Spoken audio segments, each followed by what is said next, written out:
Hey everyone, thanks for tuning in today. I'm Gavin, and I'm happy to be recording today because it's been a very challenging week. I just finished off an AA meeting with my friend Tim, and we ended up having fellowship, which was great. Um, we were, he reminded me about a time when um, he reminded me of a time when I think it was like my fourth surgery, and when I mean like it was a trying time, it was a trying time. I think I was. This is like I said. This is like my fourth major surgery. They had to bring me in unexpectedly. Like I was supposed to just go in originally for a checkup with my doctor, and he's like, you know what, we need to get you in. Your labs were like a little funky, and boom, I like in less than like a few hours, I was back on the OR table, which I remember when he told me, and I just like cried because I I think it was getting just a little too much for me. Um, I The surgery was fine. It was flawless. He does a great job. Him and another doctor, uh, and I just remember, going. It was I was in my post op. I had finally been admitted, and then I think it was just getting to me. I was in this room for like a few days, probably about a week or so. I'm usually in there for like 6 or 7 days, and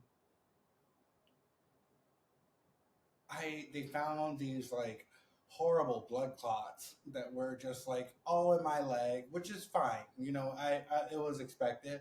But and then I had like all these like blood clots that are going in my groin or that are in my groin. And at this point it's like, well, this is part of the issue of, it can possibly kill me if one of them decided to break off and go up to my heart or lung or brain, or we can take care of it. And so we decided, to give me some heparin and take care of it. I've watched enough Grey's Anatomy where if a nurse is doing a ultrasound and moving around, and then all of a sudden he or she stops um, talking, then I'm like, okay, I know you found something.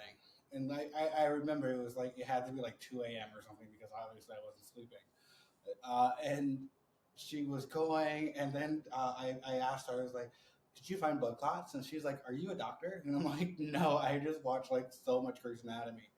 I mean, I've usually always had a really good rapport with these nurses. Like they're usually pretty good. Um, and they, when you're not sleeping, you want to make sure that you have a good relationship with your nurses. One, because they will give you your meds first. And I was always in pain, or I always couldn't sleep, so I always needed to be on my nurse's good side. So they attached me on some heparin, and so I've come to find out that hospitals and doctors and they are very two separate entities, and I don't think a lot of people understand that.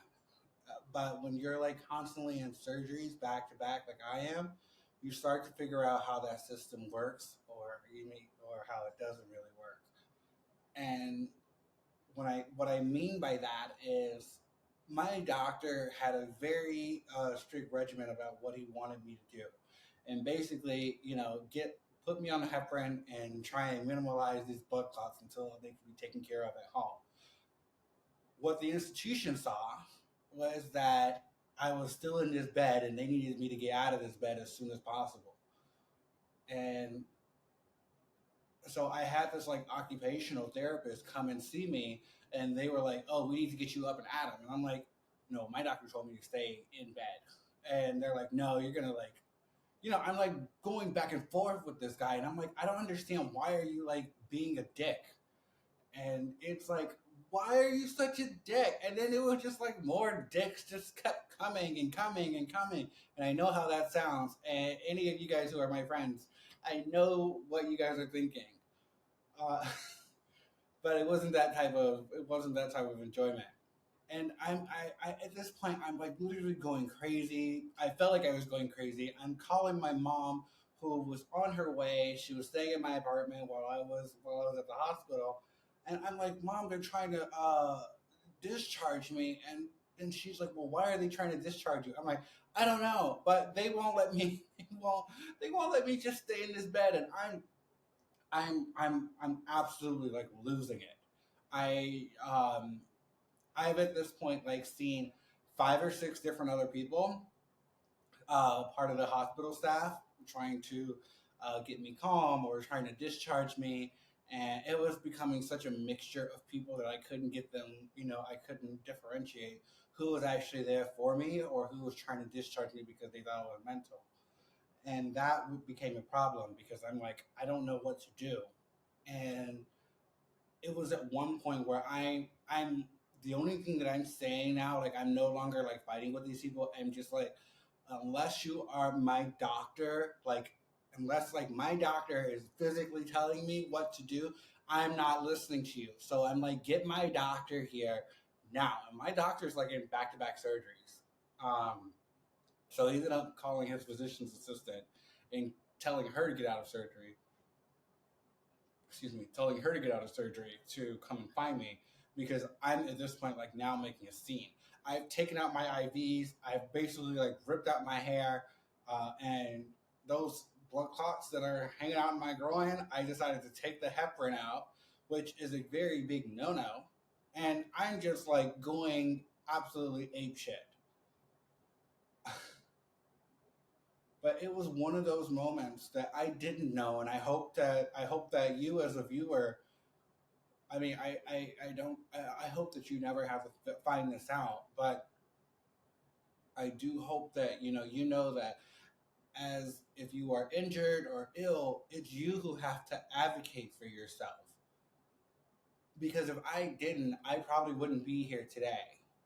Uh, you know, I still think back on that very very crazy day because I couldn't sleep. So I'm like I felt like I was just like coked out. And for those who know what that feeling is like when you haven't slept for days and you've been getting pumped full of narcotics and you just don't know, you can't like differentiate between reality and what's like in reality and what's been made up in your head. And it's a little crazy. But I stuck to my guns there where I knew that I had to be where I was. And I know that that's not the right thing to always go against like authority figures or hospital staff, but I knew deep down that I needed to like stick to my guns and not move. And I'm glad that I did because at least like now I'm still here. And we've come to find out like at the end of the day, when my mom was in there, they weren't even actually letting my mom even through. Now that I think about it, they didn't let my mom through to get to my room, which was a problem because I'm like doped up on narcotics. I'm trying to figure out what's point A and point B, and I have no idea what C even is. So it was a problem. But I'm literally just like stuck in this room, and it's just like I'm not moving. I'm not going anywhere until the doctor's here. If I don't hear from the doctor, then you guys are gonna pay for it. Blah blah blah blah blah. Like I'm like going. I'm a mental patient at this point. And at the end of the day, my doctor, who was in back-to-back surgeries, was like, he came to my room and he's like, "You've definitely been going through it today." And I'm like, "Well, what the hell is going on? Like, you're telling me to stay here for the next like couple of days, and 5 other people have come in here and told me that they're discharging me.